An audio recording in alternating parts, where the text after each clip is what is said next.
I tried to go into all these movies with no spoilers, but sometimes I let my curiosity get the better of me, so I'll like Google it a bit. I just looked at images, and seeing the monster Sadakos with the spider legs, I didn't expect much going into this. Somebody's got a computer virus!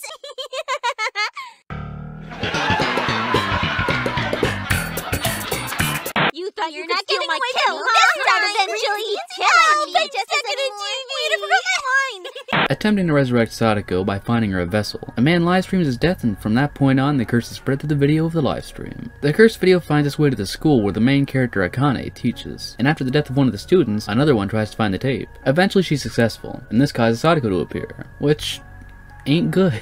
Both in the literal sense, because Sadako is an evil spirit demon thing, and also, the scene looked worse than it did in like the 1998 movie, which is significantly older. When this happens, Akane runs in and she gets cursed, and later on we see it follow her home, resulting in her and her boyfriend making a run for it, and in turn, that results in him getting captured by Sadako, because in this movie she takes prisoners, I guess. Along with the help of a detective trying to get to the bottom of all the strange suicides, they go to the well, and thus ensues a good 20-minute long chase scene. If you watch my Spiral review, you'll know that I mentioned like, oh wow, this is so much different than the other one, and I don't like it. This is really different too. But something about the spider Sadakos, the swarm of them chasing her through like this abandoned mall, just was kind of fun to watch.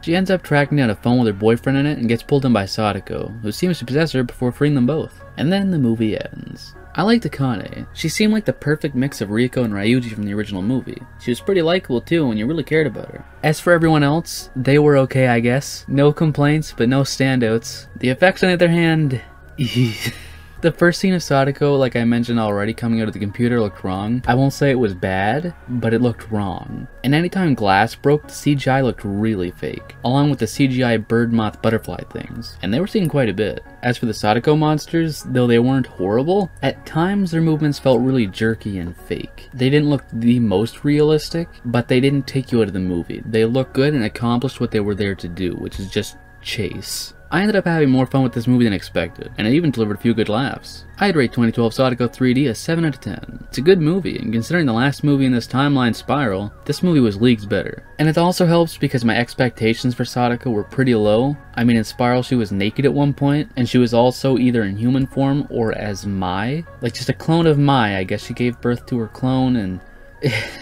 it's weird.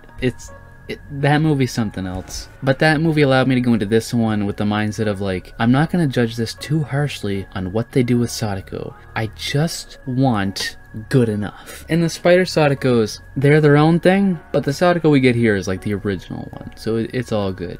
That's been my thoughts on Sadako 3D. If you've seen this movie, I'd love to hear your thoughts down in the comments below. Thank you for watching, have a nice day. Looking for more horror fun? You're goddamn right. Then check out the VHS comic book series, a parody of the horror genre that follows the lives of 3 teens as they fight to survive a horror movie, where every day is loaded with blood, boobs, and buds. The first 2 issues can be found in the description below. I was obsessed with the VHS.